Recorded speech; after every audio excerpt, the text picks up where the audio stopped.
Hello friends, good morning. How are you? I hope आप लोग बहुत अच्छे होंगे और अच्छे तरीके से आपकी स्टडी भी चल रही होगी। आज का जो टॉपिक है वो बहुत ही ज़्यादा इम्पॉर्टेंट टॉपिक है और उस टॉपिक का नाम है कोऑर्डिनेशन कंपाउंड। तो चलिए देखते हैं आखिर कोऑर्डिनेशन कंपाउंड है क्या।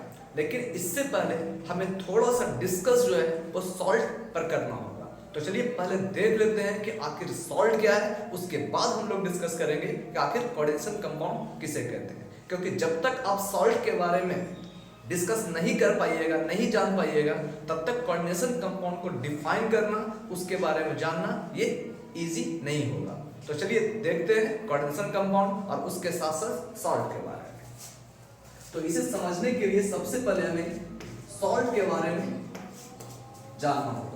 और आप जानते हैं सॉल्ट किसे कहते हैं। सॉल्ट के बारे में हम लोग प्रीवियस लेक्चर में भी डिस्कस कर चुके हैं, एसिड बेस और सॉल्ट में। ठीक है, तो अभी हम केवल थोड़ा सा रिकैप करेंगे कि आखिर सॉल्ट क्या है। सॉल्ट हम जानते हैं कि सॉल्ट एक आयनिक कंपाउंड है। सॉल्ट एक आयनिक कंपाउंड है which can be formed when acid react with a base। जब अगर एसिड अगर बेस के साथ रिएक्ट करता है, जब एसिड अगर बेस के साथ रिएक्ट करता है तो एक न्यूट्रल सब्सटेंस का फॉर्मेशन करता है और उस न्यूट्रल सब्सटेंस को हम क्या करते हैं, सॉल्ट करते हैं, जो क्या होता है, आयनिक नेचर होता है। ठीक है, यानी हम जानते हैं कि जब कोई एसिड अगर बेस के साथ रिएक्शन करता है तो सॉल्ट के साथ साथ वाटर का फॉर्मेशन करता है और सॉल्ट यहाँ पर क्या है, न्यूट्रल कंपाउंड है या कह सकते हैं एक आयनिक कंपाउंड है। ठीक है, और इस न्यूट्रल आयनिक कंपाउंड को हम क्या करते हैं, सॉल्ट का नाम देते हैं। ठीक है, ये चीज आप लोग जानते हो। लेकिन हमें यहाँ पर जो चीज जानना है वो सॉल्ट क्या होता है। सॉल्ट बहुत टाइप के होते हैं। Salt is of different types. कौन कौन से टाइप के होते हैं? एक होते हैं सिंपल सॉल्ट, एक होते हैं सिंपल सॉल्ट और दूसरे सॉल्ट जो कहलाते हैं उसे कहते हैं मिक्स्ड सॉल्ट। सॉल्ट के बहुत से टाइप। एक टाइप का सॉल्ट क्या है, एक कहते हैं सिंपल सॉल्ट, जबकि दूसरे का नाम क्या है, मिक्स्ड सॉल्ट। हालांकि सिंपल सॉल्ट के भी बहुत से टाइप होते हैं, मिक्स्ड सॉल्ट के भी बहुत से टाइप होते हैं। सिंपल सॉल्ट के बारे में हम लोग प्रीवियस लेक्चर में डिस्कस कर चुके हैं, एसिड बेस और सॉल्ट। ठीक है, तो अभी हम लोग केवल सिंपल सॉल्ट के बारे में केवल थोड़ा सा केवल इसके बारे में डेफिनेशन जानेंगे। लेकिन जो डेफिनेशन हम जानेंगे वो सिर्फ सिंपल सॉल्ट के बारे में जानेंगे। ठीक है, लेकिन हम मिक्स सॉल्ट के बारे में थोड़ा सा इसका एक्सप्लेनेशन करेंगे। ठीक है, तो चलिए देखते हैं। ये जो सिंपल सॉल्ट है, सिंपल सॉल्ट कहते किसे, सिंपल सॉल्ट को इजीली हम रिकॉग्नाइज कैसे करेंगे। तो हम जानते हैं यहाँ पर कि वैसा salt which contains only one cation और one anion। यानी वैसा सॉल्ट जो सिर्फ एक केटायन और एक एनायन से मिलकर बनता है, एक ही तरह के केटायन होगा, एक ही तरह का एनायन होगा, उस सॉल्ट को हम क्या करते हैं, सिंपल सॉल्ट करते हैं। ठीक है, तो सिंपल सॉल्ट का मतलब क्या है कि वैसा salt which contains only one types of cations and only one types of anions only, that is called the simple salt। उसे हम सिंपल सॉल्ट का नाम देते हैं, है ना। जैसे एज ए एग्जांपल हम बात करते हैं NaCl की, हम बात करते हैं NaCl। जब NaCl when NaCl is dissolved in water, जब NaCl को हम वाटर में डिसॉल्व करते हैं, जब करेंगे when NaCl is dissolved in water it dissociates into its constituent ion completely। तो ये अपने constituent ion में, constituent ion का मतलब क्या है कि from which it is made, from which ions this is made, जिस आयन से ये मिलकर बना होता है उस आयन में क्या होता है, ये डिसोसिएट कर जाता है, टूट जाता है। ठीक है, तो जब कह रहे हैं when NaCl is dissolved in water it dissociates into its constituent ion and gives Na+ and Cl-। तो ये Na+ और Cl- में क्या होता है, टूट जाता है। ठीक है, तो यहाँ देखिए ये जो Na+ है इसे हम क्या कहते हैं, केटायन का नाम देते हैं, जबकि इसे हम क्या कहते हैं, एनायन का नाम देते हैं। ठीक है, तो हम कह सकते हैं कि ये जो NaCl है, ये जो NaCl है वाटर में डिसॉल्व होने के बाद केवल एक ही तरह का केटायन और एक ही तरह का एनायन का फॉर्मेशन करता है और इसी कारण जो है NaCl is the example of a simple salt. इसी कारण ये सिंपल सॉल्ट का एग्जांपल कहलाता है। ठीक है, या इसे हम नॉर्मल सॉल्ट का भी नाम देते हैं। ठीक है, तो यानी हम कह सकते हैं यहाँ पर कि NaCl क्या एक तरह का सिंपल सॉल्ट है। तो सिंपल सॉल्ट क्या होगा कि वैसा salt which contains only one types of cations and only one types of anion, जिसमें केवल एक ही तरह का कैटायन होगा और एक ही तरह का एनायन मौजूद होगा। ठीक है, और जब इसे वाटर में डिसॉल्व किया जाता है it can dissociate into their constituents form and this salts are called simple salt, और इस सॉल्ट को हम सिंपल सॉल्ट का नाम देते हैं। ठीक है, कुछ और एग्जांपल देते हैं, जैसे कहा है MgCl2, CaCl2, CaCl2, KCl, NH4Cl। ठीक है, यानी these all salts are the example of simple salt। ये सब जितने भी सॉल्ट हैं सब सिंपल सॉल्ट के एग्जांपल है। क्यों? क्योंकि वाटर में डिसॉल्व होने के बाद वो एक ही तरह के कैटायन और एक ही तरह के एनायन में डिसोसिएट कर जाते हैं। ठीक है, so we can say this are the example of simple salt. I hope आपको ये है ना, आपको ये समझ में आया होगा कि आखिर सिंपल सॉल्ट किसे कहते हैं।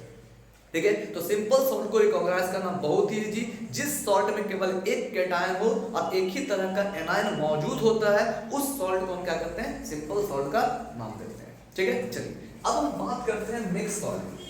नाम से पता चल रहा है मिक्स सॉल्ट। मिक्स का मतलब क्या होगा, इसमें एक से अधिक तरह के सॉल्ट मौजूद होंगे। ठीक है, तो आखिर कौन से सॉल्ट, तो जब कहा जा रहा है कि when two or more, जब कह रहा है when two or more simple salt are mixed to each other, जब दो या अधिक सिंपल सॉल्ट आपस में मिक्स करते हैं। ठीक है, जब दो या अधिक सिंपल सॉल्ट आपस में मिक्स करते हैं और मिक्स करने के बाद उसके इवोपरेशन से जो सॉल्ट बनता है उसको हम क्या कहते हैं, मिक्स सॉल्ट कहते हैं। ठीक है, यानी कह रहा है कि मिक्स सॉल्ट का मतलब क्या है कि जब दो या अधिक simple salt are mix to each other, जब एक दूसरे को मिक्स किया जाता है और मिक्स करने के बाद उसके इवोपरेशन से जो सॉल्ट बनता है उसको हम क्या करते हैं, मिक्स सॉल्ट का नाम देते हैं। ठीक है, hence we can say when two or more simple salt are mixed to each other and then it is evaporated। ठीक है, after that we get mix salt. तब हम जाके क्या करते हैं, मिक्स सॉल्ट का फॉर्मेशन करते हैं। ठीक है, जैसे एग्जांपल देख लेते हैं। एग्जांपल जैसे कहा है यहाँ पर K2SO4, ये एक तरह का क्या है, सिंपल सॉल्ट है। क्यों? क्योंकि ये भी डिसोसिएट होने के बाद K प्लस और SO4 माइनस में टूट जाता है। ठीक है, 2K प्लस और प्लस SO4 माइनस में क्या होगा, ये डिसोसिएट कर जाएगा on dissolving in water. So we can say this is the example of simple salt. तो ये क्या है आपका एक तरह का सिंपल सॉल्ट। इस एक तरह के सिंपल सॉल्ट को अगर दूसरे तरह के सिंपल सॉल्ट में डिसॉल्व कर दिया जाए, यानी जब कहा जा रहा है यहाँ पर कि when K2SO4 is dissolved in, है ना, when K2SO4 is dissolved in ammonium sulfate Al2SO4 thrice and then, ठीक है, and then it is hydrolyzed with 24H2। ठीक है, 24H2, तब जाके यहाँ पर जो सॉल्ट बनता है वो सॉल्ट क्या बनता है, Al2SO4 whole thrice। ठीक है, या K2SO4 dot Al2SO4 whole thrice, Al2 whole thrice dot 24H2, जिसे हम पोटास एलम का नाम देते हैं, यानी ये क्या हो गया, फिटकरी आपका। ठीक है, इसका कॉमर्शियल में जो मार्केट में जो है फिटकरी के नाम से ये मार्केट में बिकता है। ठीक है, जिसका लेकिन ये आपका केमिकल नेम क्या हो गया, पोटेशियम सल्फेट एल्युमिनियम सल्फेट है ना, यानी पोटेशियम एल्युमिनियम सल्फेट। ठीक है, इसमें क्या होता है 24H2O, यानी वाटर ऑफ क्रिस्टलाइजेशन में कितना होता है, 24 मॉलिक्यूल्स ऑफ वाटर अवेलेबल होता है। ठीक है, तो इसे हम क्या करते हैं, एलम का नाम देते हैं या फिटकरी का नाम देते हैं। ठीक है ना, यानी अब सोचिए ये जो आपका एलम है, ये जो फिटकरी है, ये भी क्या है, एक तरह का सॉल्ट है, लेकिन ये सॉल्ट किससे मिलकर बना हुआ है, दो सिंपल सॉल्ट से मिलकर बना हुआ है। ठीक है, कौन कौन सा सिंपल सॉल्ट, K2SO4 और Al2SO4 whole thrice। इन दोनों सॉल्ट के मिलने से एक नया सॉल्ट बना, K2SO4 dot Al2SO4 whole thrice dot 24H2O, और इसी सॉल्ट को हम क्या करते हैं, मिक्स सॉल्ट का नाम देते हैं। ठीक है, तो मिक्स सॉल्ट का फॉर्मेशन कैसे होता है, जब दो या अधिक सिंपल सॉल्ट आपस में मिक्स करता है, तो मिक्स करने से जो नया सॉल्ट बनता है उस सॉल्ट को हम क्या कहते हैं, मिक्स सॉल्ट कहते हैं। ठीक है ना। इसे दूसरे तरीके से हम कैसे डिफाइन कर सकते हैं, या रिकॉग्नाइज करने का दूसरा तरीका क्या है कि वैसा salt which contain more than one types of cation, जिसमें कम से कम क्या होगा, एक से ज्यादा टाइप का केटायन होगा, या हम कह सकते हैं एक से ज्यादा टाइप का एनायन मौजूद होगा। ठीक है, तो that type of salt which contain more than one types of cations और more than one types of anion, चाहे तो उसमें एक से ज्यादा केटायन मौजूद होगा, चाहे एक से ज्यादा एनायन मौजूद होगा। ठीक है, तो उस सॉल्ट को हम क्या कहते हैं, मिक्स्ड सॉल्ट का नाम देते हैं। ठीक है, यानी वैसा सॉल्ट जिसमें क्या होगा, एक से ज्यादा टाइप का केटायन या एक से ज्यादा टाइप का एनायन मौजूद होता है, उस सॉल्ट को हम क्या कहते हैं, मिक्स्ड सॉल्ट का नाम देते हैं। ठीक है, जैसे एज एग्जांपल ये जो आपका K2SO4 Al2SO4 होता है, ठीक है, अगर इसको आयोनाइज किया जाए, when it is dissolve in water, जब इसको वाटर में कंप्लीटली डिसॉल्व किया जाए, ठीक है, तो जब इसको हम वाटर में कंप्लीटली डिसॉल्व करते हैं, तो डिसॉल्व करने के बाद it also dissociate into it's constituent ion, ये भी क्या होता है, अपने कंस्टिट्यूएंट आयन में डिसोसिएट कर जाता है। ठीक है, और आफ्टर डिसोसिएशन इट गिव्स, ये डिसोसिएट करने के बाद क्या देता है, ये देगा 2K प्लस क्या होगा, SO4 माइनस, इसके अलावा क्या देगा 2Al3 प्लस, और प्लस क्या होगा आपका SO4 माइनस। ठीक है, SO4 माइनस, यानी हम कह सकते हैं कि यहां पर देखिए दो तरह का केटायन मौजूद है, एक केटायन कौन है, 2K प्लस है, और दूसरा क्या है, 2Al3 प्लस है। यानी यहाँ पर एल्युमिनियम आयन भी मौजूद है और यहाँ पर पोटेशियम आयन भी मौजूद है, यानी दो अलग अलग टाइप के केटायन मौजूद है। ठीक है, लेकिन यहाँ पर एनायन क्या है, एक ही टाइप का। ठीक है, तो केवल दोनों में से कोई एक, चाहे तो एक से ज्यादा केटायन मौजूद होना चाहिए, चाहे एक से ज्यादा टाइप का एनायन मौजूद होना चाहिए। ठीक है, तो उस सॉल्ट को हम क्या करते हैं, मिक्स सॉल्ट का नाम देते हैं। ठीक है, उस सॉल्ट को हम क्या करते हैं, मिक्स सॉल्ट का नाम देते हैं। ठीक है, इसका कुछ और एग्जांपल ले लेते हैं। ठीक है, चलिए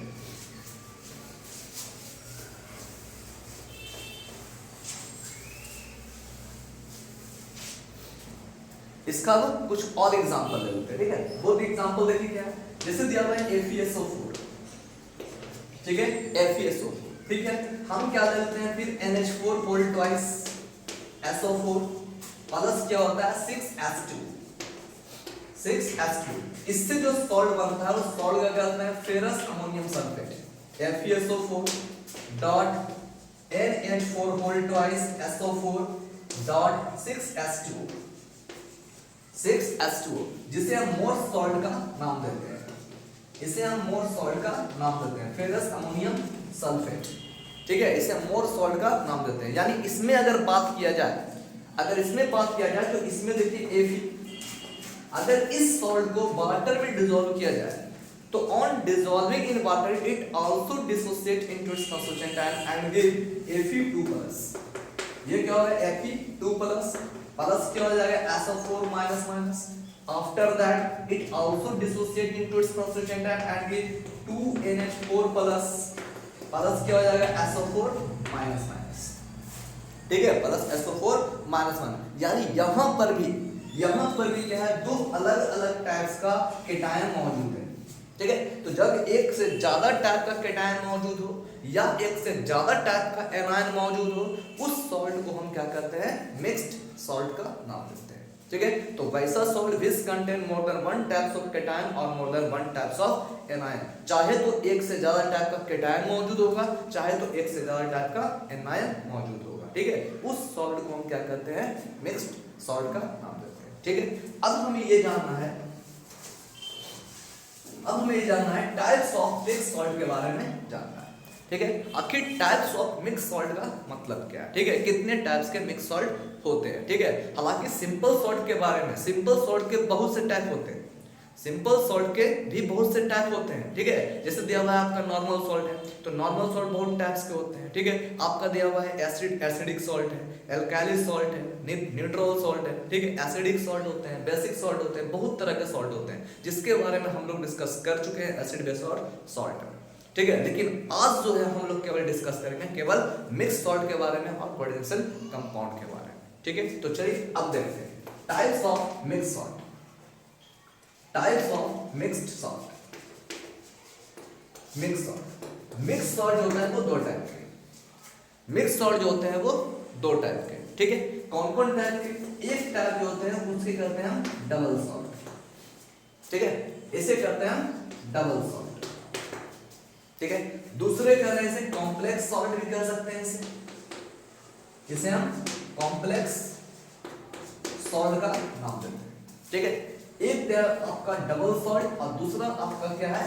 कॉम्प्लेक्स सॉल्ट, ठीक है, कॉम्प्लेक्स सॉल्ट। अब ध्यान दीजिए थोड़ा सा कि ये जो डबल सॉल्ट है, ये जो डबल सॉल्ट है या ये जो कॉम्प्लेक्स सॉल्ट है, तो this are the types of mix salt, ये मिक्स सॉल्ट के टाइप होते हैं, ठीक है। तो हम कह सकते हैं there are two types of mix salt, एक डबल सॉल्ट और दूसरे क्या होते हैं? कॉम्प्लेक्स सॉल्ट, ठीक है। अब दोनों में डिफरेंस क्या है? किसे कहते हैं मिक्स सॉल्ट, किसे कहते हैं डबल सॉल्ट? तो ध्यान दीजिए, अब जब कहा जाता है कि ये भी मिक्स सॉल्ट है, ये भी मिक्स सॉल्ट है, ये भी मिक्स सॉल्ट है, ये भी मिक्स सॉल्ट है, तो इसका मतलब क्या है कि इसमें भी एक से ज्यादा टाइप का केटायन या एनायन मौजूद होगा और इसमें भी एक से ज्यादा टाइप का केटायन या एनायन मौजूद होगा, ठीक है। हम तो जब दोनों सेम है तो फिर दोनों में डिफरेंस क्या है? तो डिफरेंस बस इतना है कि वैसा mix salt which completely dissociate into its constituent ion on dissolving in water, ठीक है। ध्यान दीजिए क्या कह रहे हैं, कह रहे हैं कि वैसा mix salt which dissociate into its constituent ion completely on dissolving in water, ठीक है। यानी इसका मतलब क्या है कि वैसा सॉल्ट जो अपने आयन में कंप्लीटली ब्रेक डाउन कर जाता है when it is dissolved in water, जब इसको वाटर में कंप्लीटली डिसॉल्व किया जाता है, ठीक है। कह रहा वैसा mix salt on dissolving in water dissociate into there constituents ion completely, जब ये कंप्लीटली अपने आयन में कंप्लीटली डिसोसिएट कर जाता है ऑन डिसॉल्विंग वाटर, उस मिक्स सॉल्ट को हम क्या करते हैं? डबल सॉल्ट का नाम देते हैं, ठीक है। यानी इसका मतलब क्या है कि अभी जो हमने एग्जांपल लिया था K2SO4 Al2SO4 बोल थ्राइस डॉट 24H2O, यानी इसका मतलब क्या है? इसका मतलब क्या है कि on dissolving in water it completely dissociate into it's constituent ion, ये कंप्लीटली अपने आयन में डिसोसिएट कर जाता है। इसका मतलब क्या है कि ये मिक्स सॉल्ट है, लेकिन मिक्स सॉल्ट में भी कौन सा सॉल्ट है?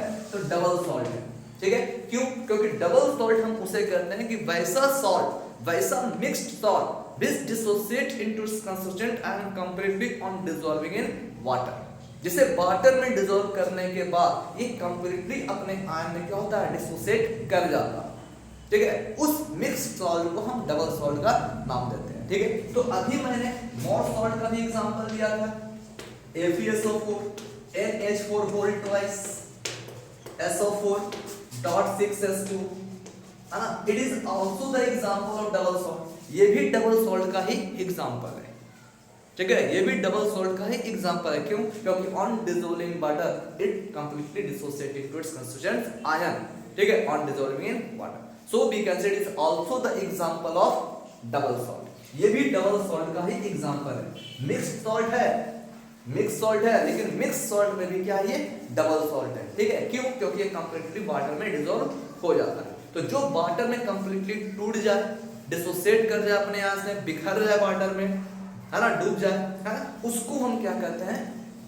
ठीक है, डबल सॉल्ट का नाम देते हैं। चलिए अब देखते हैं कॉम्प्लेक्स सॉल्ट। कॉम्प्लेक्स सॉल्ट का मतलब क्या है? ये तो आपको समझ में आ गया होगा, जो कंप्लीटली डिसोसिएट कर जाए अपने आयंस में on dissolving water, that is called double salt. अब बात करते हैं कॉम्प्लेक्स सॉल्ट की, यानी इसका मतलब क्या है कि which can't dissociate into its constituent ion completely on dissolving water। जिस मिक्स्ड सॉल्ट को वाटर में कंप्लीटली डिसॉल्व करने के बाद वो अपने आयन में कंप्लीटली डिसोसिएट नहीं करे, ठीक है, which can't dissociate into its constituent ion completely on dissolving in water, that is called complex salt। और इसे हम क्या करते हैं? कॉम्प्लेक्स सॉल्ट का नाम देते हैं, ठीक है, इसे हम क्या करते हैं? कॉम्प्लेक्स सॉल्ट का नाम देते हैं। which can't dissociate into its constituent ion on dissolving in water, that is called the complex salt। इसे हम क्या करते हैं? कॉम्प्लेक्स सॉल्ट का नाम देते हैं, ठीक है। तो चलिए अब देखते हैं कि कॉम्प्लेक्स सॉल्ट के कौन कौन से एग्जांपल हो सकते हैं, ठीक है।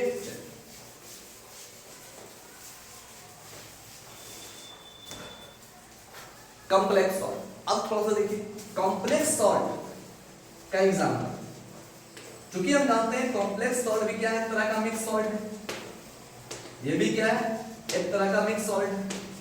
अब जब ये मिक्स सॉल्ट होगा, जब ये मिक्स सॉल्ट होगा तो दो या अधिक सिंपल सॉल्ट जरूर मिक्स करता होगा, ठीक है। तो हमें यहाँ पर क्या करना है, दो या अधिक सिंपल सॉल्ट को मिक्स करना है और मिक्स करके उसे मिक्स सॉल्ट बनाना है। उसके बाद हमें ये देखना होगा कि ये कॉम्प्लेक्स सॉल्ट है या डबल सॉल्ट है, ठीक है। चलिए देखते हैं। तो ये जो आपका मिक्स सॉल्ट है, इस मिक्स सॉल्ट को बनाने के लिए हम क्या करेंगे, simple salt plus simple salt का हम यूज करेंगे, है ना। और यहाँ पर हम सिंपल सॉल्ट कौन ले रहे हैं, ठीक है। तो देखिए यहाँ पर सिंपल सॉल्ट क्या ले रहे हैं, है ना।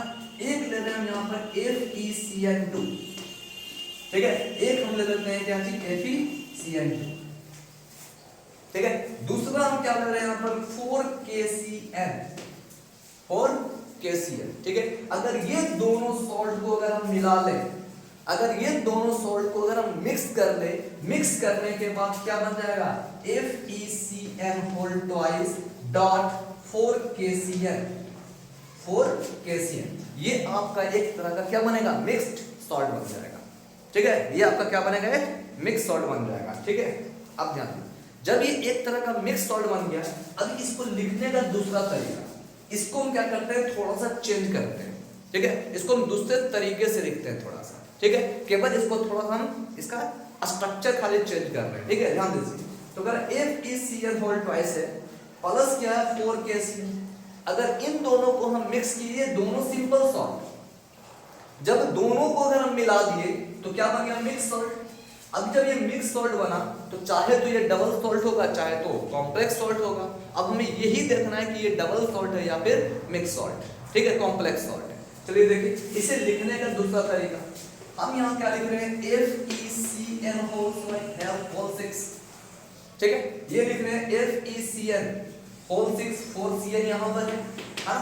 तो FeCN का होल 6 और हम क्या लिख रहे हैं, इसे हम लिख रहे हैं K4, ठीक है। इसे लिखने का दूसरा तरीका क्या लिखिए, K4 FeCN होल 6, ठीक है। अब सोचिए, जब इस FeCN होल 6 को अगर हम वाटर में डिसॉल्व करें, वाटर में डिसॉल्व करें, ठीक है, तो on dissolving in water B observe, तो डिसॉल्व करने के बाद, वाटर में डिसॉल्व करने के बाद हम क्या ऑब्जर्व करते हैं, ठीक है, it dissociate into its constituent ion, ये अपने आयन में डिसोसिएट करता है but not dissociate into its constituent ion completely, लेकिन ये कंप्लीटली डिसोसिएट नहीं करता। जो कंप्लीटली अपने आयन में डिसोसिएट कर जाएगा उसको हम कहते हैं डबल सॉल्ट। वैसा mix salt which dissociate into its constituent and completely, that is called the double salt, उसको हम डबल सॉल्ट का नाम देते हैं। लेकिन which does not dissociate into its constituent and completely, that is called the complex salt, उसको हम complex salt का नाम देते हैं। तो देखिए, ये डिसोसिएट करने के बाद जब इस डबल सॉल्ट को, जब इस मिक्स सॉल्ट को हम वाटर में डिसॉल्व करते हैं, वाटर में डिसॉल्व करते हैं, तो on dissolving in water it dissociate into ions, ये अपने आयन में डिसोसिएट होता है। लेकिन कैसे होता है देखते हैं, ये क्या बनाता है 4K प्लस और इसके साथ क्या बनाता है FeCN होल 6, ठीक है, ये बनाता है यहाँ पर 4 माइनस, ठीक है।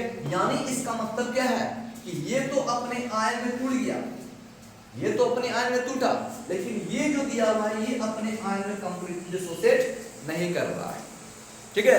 ये जो आपका जो बॉक्स में जो दिया हुआ है FeCN होल 6, ठीक है, ये कंप्लीटली अपने आयन में डिसोसिएट नहीं कर रहा है, ठीक है। जब ये अपने आयन में कंप्लीटली डिसोसिएट नहीं कर रहा है, इसका मतलब क्या है कि ये अपने आयन में कंप्लीटली डिसोसिएट नहीं करता है। So we can say this is the example of complex salt, it is not the example of double salt, it is the example of complex salt, ठीक है। अगर ये कंप्लीटली डिसोसिएट कर जाता, ये भी कंप्लीटली डिसोसिएट करता, ये भी कंप्लीटली डिसोसिएट कर जाता, तब ये डबल सॉल्ट होता। लेकिन यहाँ पर क्या है, केवल ये K4 प्लस, ये जो 4K प्लस है ये डिसोसिएट हो रहा है अपने आयन में, लेकिन इसके साथ साथ ये जो बॉक्स में है ये कंप्लीटली डिसोसिएट नहीं करता, ठीक है। ये हमेशा क्या होगा, एक ही साथ होगा, ठीक है। ये कंप्लीटली डिसोसिएट नहीं करता, ये अपने आयन में अलग अलग नहीं टूटता है। इसी कारण कह सकते हैं this is the example of complex salt. ये क्या है आपका कॉम्प्लेक्स सॉल्ट। ठीक है, एक एग्जांपल और ले लेते हैं। ठीक है, चलिए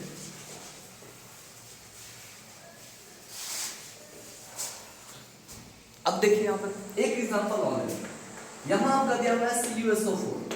आप जानते हैं यहाँ पे ये CuSO4 एक सिंपल सॉल्ट है। क्यों? Because it can dissociate into it's constituent easily. It is completely dissolve in water. Water में कंप्लीटली डिसॉल्व हो जाता है। आज पे एक ही तरह का है हम। ठीक है, और हमें क्या करना है, सिंपल सॉल्ट से क्या बनाना है, आपको मिक्स सॉल्ट बनाना है। और मिक्स सॉल्ट बनाने के लिए हमें कम से कम 2 अलग-अलग सिंपल सॉल्ट लेने होंगे। ठीक है, तो एक सॉल्ट हम ये ले लिए। ठीक है, एक सॉल्ट हम ये ले रहे हैं। अब प्लस हम क्या ले रहे थे यहाँ पर, प्लस हम क्या ले लेते हैं, एक ले लेते हैं यहाँ पर, क्या मानते हैं 4NH3 ले लेते हैं।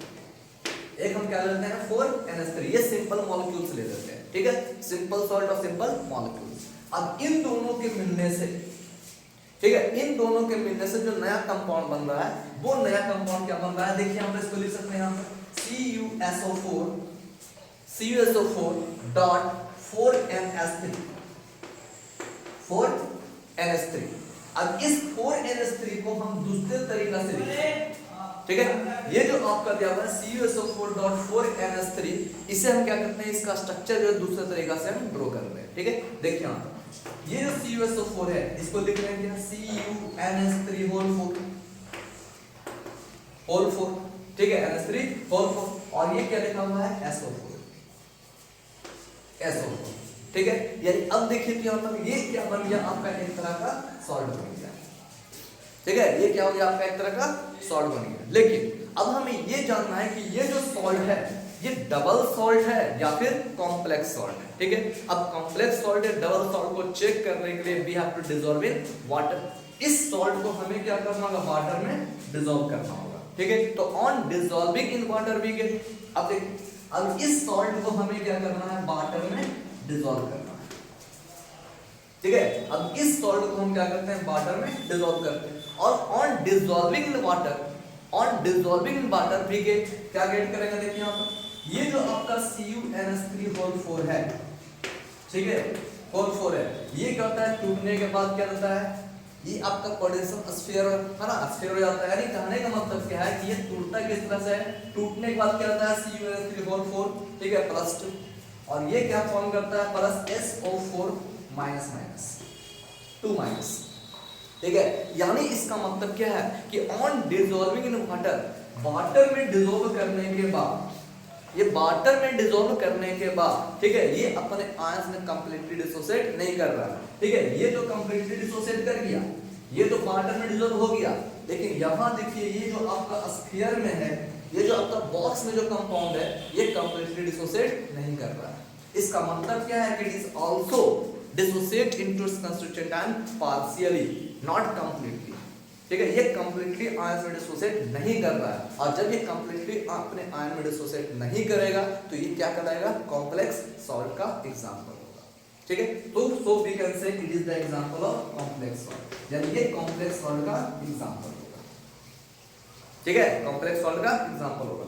अब आप ये समझ चुके होंगे कि आखिर कॉम्प्लेक्स सॉल्ट किसे कहते हैं, डबल सॉल्ट किसे कहते हैं, मिक्स सॉल्ट किसे कहते हैं, और सिंपल सॉल्ट किसे कहते हैं। ठीक है, अब हमें जानना है कि ये जो कॉम्प्लेक्स सॉल्ट है, ये जो कॉम्प्लेक्स सॉल्ट है, इसी कॉम्प्लेक्स सॉल्ट को हम कोऑर्डिनेशन कंपाउंड का नाम देते हैं।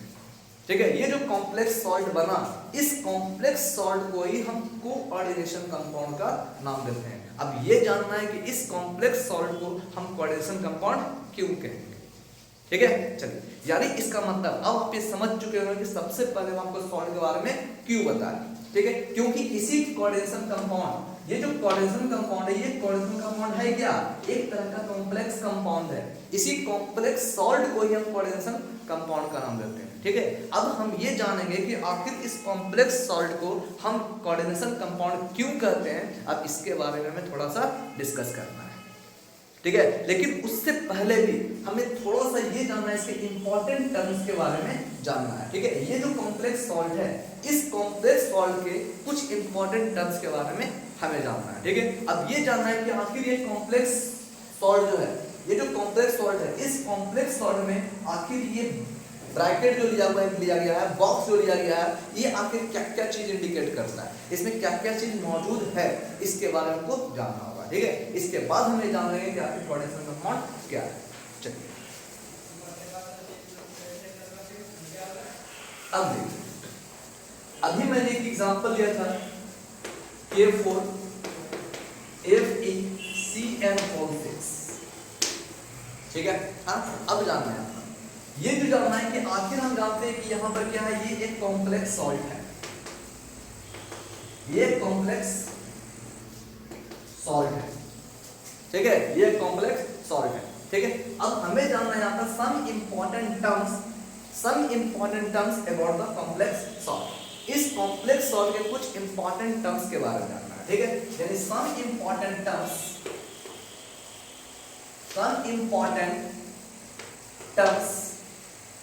अबाउट कॉम्प्लेक्स सॉल्ट, ठीक है। तो देखिए आप, ये जो आपका K4 है, जो इस बॉक्स के बाहर है ना, जो बार ब्रैकेट है, इस बार ब्रैकेट के बाहर में आपका ये K4 दिया हुआ है, और ये K4 कंप्लीटली डिसोसिएट हो रहा था ऑन डिसॉल्विंग वाटर में डिसॉल्व करने के बाद ये कंप्लीटली डिसोसिएट हो रहा था, यानी 4 के प्लस बाहर की ओर निकल जा रहा है, ठीक है। और इसी कारण जो इस K4 को है ना, हम क्या करते हैं, आयनाइजेशन स्फीयर का नाम देते हैं, ठीक है। इसे क्या करते हैं, आयनाइजेशन स्फीयर, इसे हम आयनाइजेशन स्फीयर का नाम देते हैं, ठीक है ना। बाद में बताएंगे कि आखिर काउंटर आयन क्या होता है, काउंटर आयन भी इसी से रिलेटेड होता है, ठीक है, बाद में बताएंगे उसको आगे काउंटर आयन क्या है। लेकिन अभी सिर्फ इतना जानना है कि चूंकि ये कंप्लीटली आयनाइज हो जाता है on dissolving in water, so it is called the ionisation sphere, इसे हम आयनाइजेशन स्फीयर का नाम देते हैं, ठीक है। ये जो आपका बॉक्स है, ठीक है, ये जो आपका बॉक्स है, ठीक है, इस बॉक्स को जो है हम क्या करते हैं, कोऑर्डिनेशन स्फीयर करते हैं, ठीक है। यानी ये जो आपका बॉक्स है, इस बॉक्स को हम क्या करते हैं, ये जो बॉक्स है बार ब्रैकेट है, इस बॉक्स को हम क्या करते हैं, कोऑर्डिनेशन स्फीयर का नाम देते हैं, कोऑर्डिनेशन स्फीयर, इसे हम कोऑर्डिनेशन स्फीयर का नाम देते हैं, ठीक है। अब कोऑर्डिनेशन स्फीयर के अंदर, ठीक है, जो भी एटम या ग्रुप मौजूद है, कोऑर्डिनेशन स्फीयर के अंदर, ठीक है, कोऑर्डिनेशन स्फीयर के अंदर, हाँ, जो भी एटम या ग्रुप मौजूद है, इस एटम या ग्रुप को हम कोऑर्डिनेशन आइडेंटिटी का नाम देते हैं, कोऑर्डिनेशन आइडेंटिटी का नाम देते हैं, ठीक है। ये कोऑर्डिनेशन स्फीयर हो गया, ठीक है। इस कोऑर्डिनेशन स्फीयर के अंदर जो भी एटम या ग्रुप मौजूद है, उन सभी को हम क्या करते हैं, कोऑर्डिनेशन आइडेंटिटी का नाम देते हैं, ठीक है। अब इस कोऑर्डिनेशन आइडेंटिटी में है क्या क्या चीज, इसमें आपका दिया हुआ है एक मेटल आयन दिया हुआ है, मेटल एटम दिया हुआ है, ठीक है, Fe दिया हुआ है। इस Fe को, यानी यहाँ पर जो मेटल एटम होता है, कोऑर्डिनेशन आइडेंटिटी में जो मेटल एटम मौजूद होता है, उस मेटल एटम को हम कहते हैं सेंट्रल मेटल एटम कहते हैं, इसे हम सेंट्रल मेटल एटम का नाम देते हैं, ठीक है, सेंट्रल मेटल एटम का नाम देते हैं, जिसे हम CMA शॉर्ट में इंडिकेट करते हैं, सेंट्रल मेटल एटम, इसे हम सेंट्रल मेटल एटम का नाम देते हैं, ठीक है। अब बाकी ये जो बचा हुआ है आपका CN6, ठीक है, CN6। अब कह रहे हैं इस सेंट्रल मेटल एटम को छोड़कर, है ना, कोऑर्डिनेशन स्फीयर के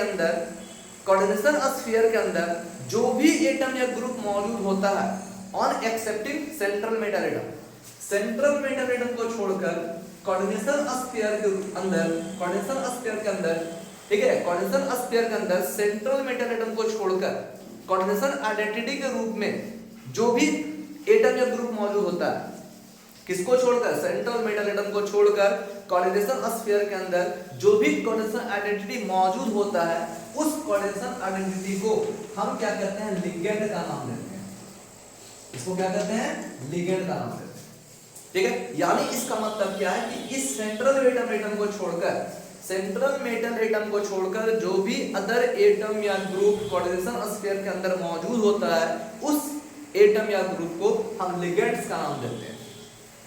ठीक है, उसे हम क्या कहते हैं? लिगेंड्स का नाम देते हैं। ठीक है, अब हमको ये जानना होगा कि आखिर लिगेंड्स क्या होता है। ठीक है, तो थोड़ा सा ध्यान दीजिए। ये जो आपका सेंट्रल मेटल एटम होता है, सेंट्रल मेटल एटम, ये जनरली क्या होता है? डी ब्लॉक का ही एलिमेंट होता है।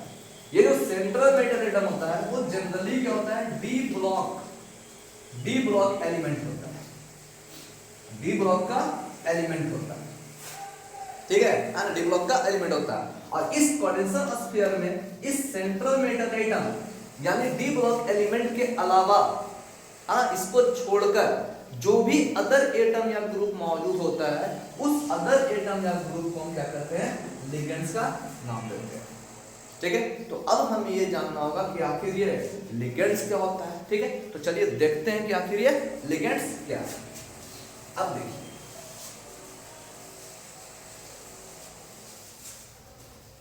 अब देखिए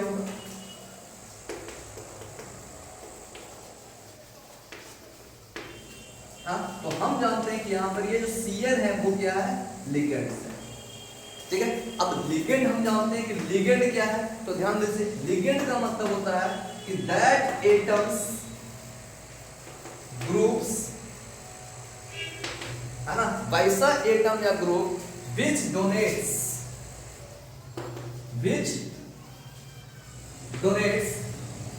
लोन पेयर ऑफ इलेक्ट्रॉन। ठीक है, जो क्या करता है? लिगेंड किसको कहते हैं? वैसा एटम या ग्रुप। ठीक है, कह रहा है कि दोज एटम्स और groups which donate lone pair of electron to the central metal atom for the formation of central metal atom for the formation of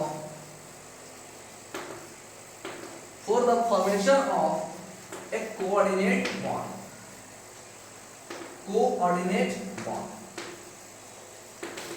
ठीक है, यानी इसका मतलब क्या हो रहा है कि लिगेंड किसको कहते हैं? लिगेंड का मतलब होता है कि वैसा एटम या group which donates lone pair of electron, जो अपने लोन पेयर ऑफ इलेक्ट्रॉन को क्या करता है? डोनेट करता है। किसको डोनेट करता है? सेंट्रल मेटल एटम को डोनेट करता है। क्यों डोनेट करता है? तो for the formation of coordinate bond. Coordinate bond को फॉर्म करने के लिए, फॉर्मेशन के लिए, ठीक है, क्या करता है? ये अपने लोन पेयर को सेंट्रल मेटल एटम को डोनेट करता है। ठीक है, तो उस एटम या ग्रुप को हम लिगेंड का नाम देते हैं। ठीक है, तो लिगेंड का मतलब क्या हो गया? दोज एटम्स और group which donate lone pair of electron, which donate one और more lone pair of electron to the central atom for the formation of coordinate compound. ठीक है, कोऑर्डिनेट बॉन्ड, है ना, क्या करता है? कोऑर्डिनेट बॉन्ड का फॉर्मेशन के लिए वो क्या करता है? अपने लोन पेयर एटम को सेंट्रल मेटल एटम को डोनेट करता है। ठीक है, और उसी कारण से क्या करते हैं? लिगेंड का नाम देते हैं। ठीक है, and that's why it can form A coordination compound. ठीक है, और तब जाके क्या करता है? कोऑर्डिनेट कंपाउंड का फॉर्मेशन करता है। इसी कारण इस कॉम्प्लेक्स सॉल्ट को हम कोऑर्डिनेशन कंपाउंड का नाम देते हैं। ठीक है, अब समझ में आया होगा आपको। अब आप ये समझ चुके होंगे कि आखिर इस कॉम्प्लेक्स सॉल्ट को हम कोऑर्डिनेशन कंपाउंड क्यों कह रहे हैं, क्योंकि इसमें जो कोऑर्डिनेशन स्फीयर के अंदर जो सेंट्रल मेटल एटम है और जो लिगेंड है, वो लिगेंड क्या करता है? सेंट्रल मेटल एटम को अपना लोन पेयर देता है। ठीक है, और उस लोन पेयर को देने के बाद वो उन दोनों के बीच एक कोऑर्डिनेट बॉन्ड का फॉर्मेशन होता है। ठीक है, और इसी कारण जो है, इस कोऑर्डिनेट बॉन्ड के फॉर्मेशन के कारण जो है एक कोऑर्डिनेशन कंपाउंड का फॉर्मेशन होता है, और इसी कारण इस कॉम्प्लेक्स सॉल्ट को हम कोऑर्डिनेशन कंपाउंड का नाम देते हैं। ठीक है, कोऑर्डिनेशन कंपाउंड का नाम देते हैं। यानी हम कह सकते हैं कोऑर्डिनेशन कंपाउंड का मतलब क्या हो गया? कि वैसा compound which can be form by the, ठीक है, by the donating of lone pair to the central metal atom. ठीक है, किसके द्वारा? तो आपको लिगेंड्स के द्वारा। ठीक है, तो जब कह रहे हैं कि वैसा compound which can be form by the formation of coordinate bond, and this coordinate bond is formed by the donating of lone pair electron by the ligand to the central metal atom. जब ligand के द्वारा जो lone pair donate किया था central metal atom को तो उससे coordinate bond बनता है, और उसी कोऑर्डिनेट बॉन्ड के बनने के कारण क्या होता है, कोऑर्डिनेशन कंपाउंड का फॉर्मेशन करता है। ठीक है, उसे हम क्या करते हैं, कोऑर्डिनेशन कंपाउंड का नाम देते हैं। यानी अब आप ये समझ चुके होंगे कि किसी कॉम्प्लेक्स सॉल्ट को हम कोऑर्डिनेशन कंपाउंड का नाम देते हैं। क्यों नाम देते हैं, क्योंकि इसके बीच जो है लिगेंड और मेटल के बीच कोऑर्डिनेट बॉन्ड का फॉर्मेशन होता है, और इसी फॉर्मेशन के कारण इसको हम कोऑर्डिनेशन कंपाउंड का नाम देते हैं। ठीक है, हाँ, लेकिन अब इसका डेफिनेशन और भी इजी होने वाला है। चलिए थोड़ा सा और देखते हैं। ठीक है, अब ध्यान दीजिए यहाँ पर। तो अब हम ये समझ चुके होंगे कि ये जो आपका Cn है, ये Cn क्या है, एक लिगेंड का काम कर रहा है, लिगेंड का काम कर रहा है। ठीक है, लिगेंड को हम L से इंडिकेट कर देते हैं। ठीक है, बाकी यहाँ पर सेंट्रल मेटल एटम यानी Fe जो है वो क्या है, सेंट्रल मेटल एटम का काम कर रहा है ना, ये सेंट्रल मेटल एटम का काम कर रहा है। ठीक है, अब सोचिए, तो मेरे पास ये सेंट्रल मेटल एटम है, सेंट्रल मेटल एटम है, यहाँ पर क्या मेरे पास है, लिगेंड मौजूद है, L मौजूद है, और ये जो लिगेंड है, ये लिगेंड क्या करता है, अपने लोन पेयर को सेंट्रल मेटल एटम को डोनेट करता है। ठीक है, कोऑर्डिनेशन स्फीयर है। इस कोऑर्डिनेशन स्फीयर में क्या मौजूद है, लिगेंड मौजूद है, सेंट्रल मेटल एटम मौजूद है। तो ये जो लिगेंड है ये क्या करता है, अपने लोन पेयर को सेंट्रल मेटल एटम को डोनेट करता है, और इसी डोनेट करने के कारण इन दोनों के बीच एक कोऑर्डिनेट बॉन्ड बनता है। ठीक है, और कोऑर्डिनेट बॉन्ड को रिप्रेजेंट करने के लिए हम एरो का यूज करते हैं। यानी ये एरो क्या इंडिकेट कर रहा है, ये एरो इंडिकेट कर रहा है कि इन दोनों के बीच में कोऑर्डिनेट बॉन्ड बन रहा है। ठीक है, यानी ये जो एरो है it represents the formation of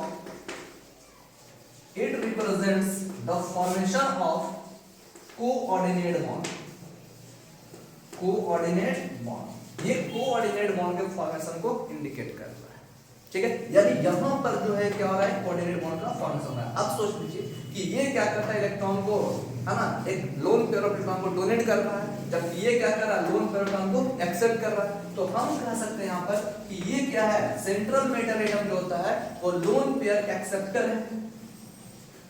ठीक है, लोन पेयर इलेक्ट्रॉन एक्सेप्टर है, लोन पेयर इलेक्ट्रॉन एक्सेप्टर है, जबकि ये जो लिगेंड जो होता है वो क्या होता है, लोन पेयर इलेक्ट्रॉन डोनर है, लोन पेयर इलेक्ट्रॉन डोनर है। और हम जानते हैं यहाँ पर कि वैसा सबस्टेंस, वैसा एटम या group which has tendency to donate a lone pair of shared pair of electron. ठीक है, हम जानते हैं यहाँ पर कि वैसा एटम या ग्रुप या वैसा substance this has tendency to donate a lone pair of bonding electron या lone pair of share pair of electron, that is called the Lewis base. उसको हम लेविस बेस का नाम देते हैं। ठीक है, हम जानते हैं यहाँ पर कि वैसा एटम या group this has tendency to donate a lone pair of bonding electron या lone pair of shared pair of electron, that is called the Lewis base. यानी इसका मतलब क्या है कि ये जो लिगेंड होता है it behaves as a Lewis base. ये लेविस बेस के जैसा बिहेव करता है, लेविस बेस के जैसा बिहेव करता है। ठीक है, और हम कह सकते हैं ये थोड़ा न्यूक्लियोफाइल के जैसा बिहेव करता है। ठीक है, ये न्यूक्लियोफाइल जैसा बिहेव करता है, जो क्या करता है, इलेक्ट्रॉन को डोनेट करने का काम करता है। ठीक है ना, जो इलेक्ट्रॉन को डोनेट करने का काम करता है। ठीक है, उसी प्रकार ये सेंट्रल मेटल एटम क्या करता है, लोन पेयर को एक्सेप्ट करता है। तो हम जानते हैं कि वैसा एटम या group which has tendency to accept a lone pair of bonding electron, है ना, या lone pair of shared pair of electron, that is called the Lewis acid. यानी ये तो आपका क्या होता है, लेविस एसिड के जैसा बिहेव करता है। ठीक है, ये लेविस एसिड जैसा बिहेव करता है। ठीक है, यानी अब आप ये समझ चुके हो कि यहाँ पर सेंट्रल मेटल एटम जो होता है वो लेविस एसिड जैसा बिहेव करता है, और जो लिगेंड होता है वो लेविस बेस जैसा बिहेव करता है। ठीक है, तो अब हम क्या कर सकते हैं, ध्यान दीजिए। तो कोऑर्डिनेशन कंपाउंड का डेफिनेशन क्या होगा, कोऑर्डिनेशन कंपाउंड वैसा कंपाउंड, ठीक है, इन विच वैसा compound in which coordinate bond is form between Lewis base and the Lewis acid. जब लेविस एसिड और लेविस बेस के बीच कोऑर्डिनेट बॉन्ड के द्वारा जो कंपाउंड का फॉर्मेशन होता है, उस कंपाउंड को क्या कहते हैं, कोऑर्डिनेशन कंपाउंड कहते हैं। ठीक है, वैसा compound this is form by the formation of coordinate bond between the Lewis acid and the Lewis base. Lewis acid and Lewis base, that is called the coordination compound. या हम ये भी कह सकते हैं कि वैसा compound in which coordinate bond is form between central metal atom and the ligands, है ना, सेंट्रल मेटल एटम लिगेंड्स। ठीक है, जिसमें क्या होता है कि ligand has tendency to donate lone pair of electron to the central metal atom and then the compound is formed, is called coordination compound. और वहां पर जो कंपाउंड का फॉर्मेशन होता है, उस कंपाउंड को क्या कहते हैं, कोऑर्डिनेशन कंपाउंड का नाम देते हैं। ठीक है, तो अब आपको ये समझ में आ चुका होगा कि आखिर ये कोऑर्डिनेशन कंपाउंड कहते हैं किसे। ठीक है, और कोऑर्डिनेशन कंपाउंड में कौन कौन सा टर्म मौजूद होता है, तो this are the important term present in the coordination sphere. ठीक है ना, यानी ये जो कॉम्प्लेक्स सॉल्ट है, इसी कॉम्प्लेक्स सॉल्ट को हम क्या करते हैं, कोऑर्डिनेशन कंपाउंड का नाम देते हैं। क्यों नाम देते हैं, क्योंकि इसमें जो लिगेंड होता है वो क्या करता है, लोन पेयर ऑफ इलेक्ट्रॉन को सेंट्रल मेटल एटम को डोनेट करता है, जिसके बाद यहाँ पर कोऑर्डिनेट बॉन्ड बनता है दोनों के बीच। और इसी कारण जो है, इसी कोऑर्डिनेट बॉन्ड के फॉर्मेशन के कारण जो कंपाउंड बना, उसी कारण हम क्या कहते हैं, इसे कोऑर्डिनेशन कंपाउंड का नाम देते हैं। ठीक है, आई होप आपको ये लेक्चर अच्छा लगा होगा। प्लीज लाइक शेयर और सब्सक्राइब जरूर करें। इसके बाद हम लोग टाइप्स ऑफ कोऑर्डिनेशन कंपाउंड के बारे में डिस्कस करेंगे। ठीक है, तब तक के लिए इजी केमिस्ट्री के साथ बने रहें। Thank you.